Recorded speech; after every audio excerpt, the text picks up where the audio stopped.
Hi, everybody. My name is Brett Burns. I want to ask you a math problem. Do we have any math teachers here or anybody that specializes in math? This is a really simple problem. If you live on a farm and you're building a fence 200 feet long, and you want to put a fence post every 10 feet, how many fence posts do you need? Raise your hand when you immediately know the answer. There's about a 60% chance you're wrong. I learned this because one of the things that I learned with my students, I'm a CTE teacher, I teach technology and engineering. I learned that people, even though we know the theories behind these things, until we actually do these things, or we actually create these things, this is a really, really difficult concept to come up with. Now we're building our 200-foot long fence post 10 feet across. How many do you need? Who said 20? You're wrong.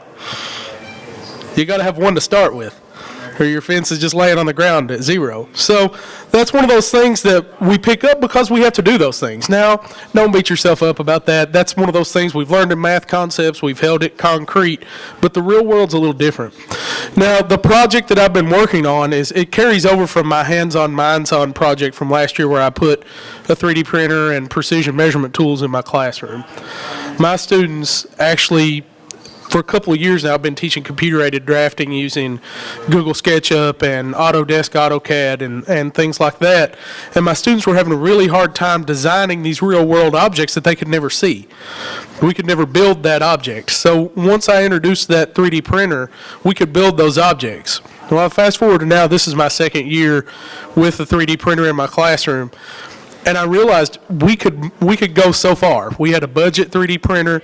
We could go so far. We could measure things at a 1/10 of a millimeter, and that was great. Until we started making interchangeable parts and moving parts, precision pieces like cams and door hinges and things that interacted with other real-world objects, modifying technology and things my students wanted to do.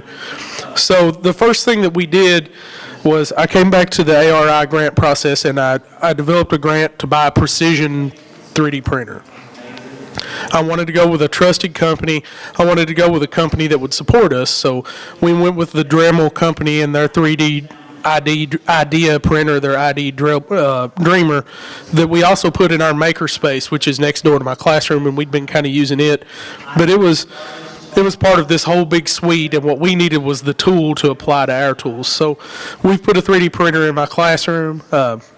It's actually already in place. We have lots of models. My students are making things that interact with each other, interlock with each other, and the idea is that they can take those mathematical principles that they've learned in other classes, and we can apply those now in the real world. So my students are now doing Pythagorean theorem to make sure their objects are square and their three-dimensional cubes are square when we make them.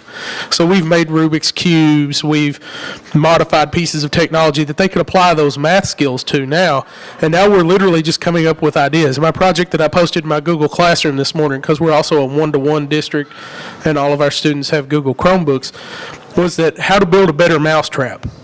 So now my students are traveling on the internet, and my phone's buzzing in my pocket right now. I've got students asking me questions, wanting to know, can I use this idea from this YouTube video? Can I do this? Well, can we tweak that and 3D print those designs?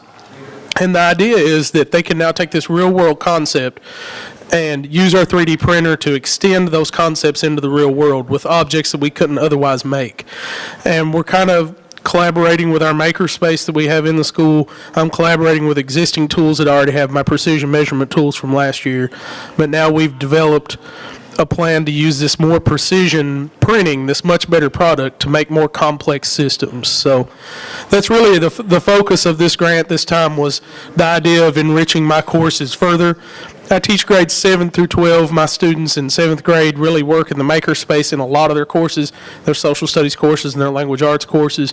So then they can come back into my class and we can use their time in there to learn how to use computers and to do online research to develop those projects for them. My high school classes, such as my special problems and technology class, we're literally problem solving in the real world, in the community, in the school. We have community members coming in after school to work with my students, people that have a background in computer science, background in carpentry, masonry, welding. I have a diesel mechanic that comes in and works with my students and explains to them tolerances and how things interact, and that's all part of this grant. And it all really centers around that piece of technology that we bought this year, was our Dremel 3D printer. So that's my project, guys. I know it's a little short and a little quick. If you got any questions, what's up, man? Well, the first 3D printer that I ever used was at Morehead State University, and it was a $150,000 machine. Yeah, and it wasn't near as nice as the one that we've got. Dremel, their base model is $1,000 right now. But I found those online in an online vendor for $250 with a online rebate, and he brought it down to $600 for me, and they're going to include some supplies just as part of a kit. I encourage everybody to stay away from, and then we'll say this, somebody will throw their shoe at me, and anybody who is an educational vendor, stay far, far away from them because they're designing these kits and selling these kits to education. We went straight through, actually I contacted this vendor through Amazon, and he was more than glad to work with me and got it to me in 2 days. So it's the same system.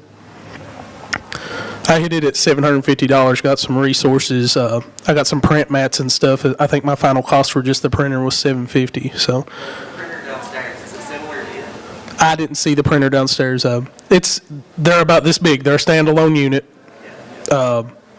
Mine runs PLA, I think, is the filament we're going to run because we can run at a cooler temperature and just work faster.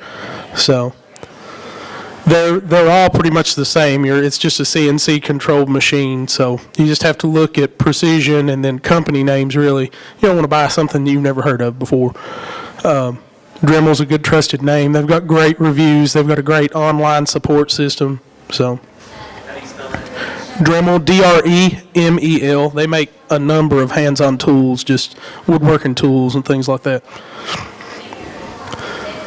I did have my little flyer, my little informational piece. I didn't want to make it text heavy. I just had a picture of our product on it. So if you need to see what that thing looks like, I've got a picture of my students working in software, a picture of the actual object that we bought, and some of the tools that we use to support it. So if you'd like to see that, I've got 2 minutes and 50 seconds left. I can pass those out.